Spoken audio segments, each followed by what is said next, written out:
சென்னையை தொடர்ந்து தமிழகத்தின் பிற பகுதிகளிலும் மின்சார பேருந்துகளை இயக்க திட்டமிட்டு வரும் போக்குவரத்து துறை அடுத்த கட்டமாக தொலைதூர வழித்தடங்களிலும் இயக்குவது குறித்து சாத்தியக்கூறு ஆய்வு மேற்கொள்ள திட்டமிட்டுள்ளது. தொலைதூர வழித்தடங்களிலும் அரசு சார்பில் மின்சார பேருந்துகளை இயக்குவது குறித்து போக்குவரத்து துறை பரிசீலித்து வருகிறது.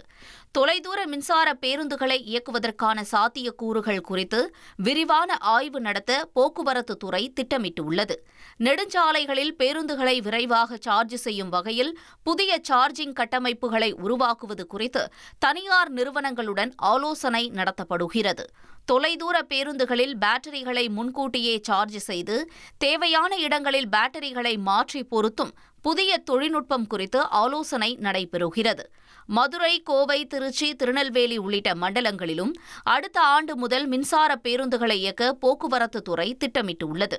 2030 ஆண்டுக்குள் அரசு பேருந்துகளில் 30% மின்சார பேருந்துகளாக மாற்ற தமிழக அரசு இலக்கு நிர்ணயித்துள்ளது.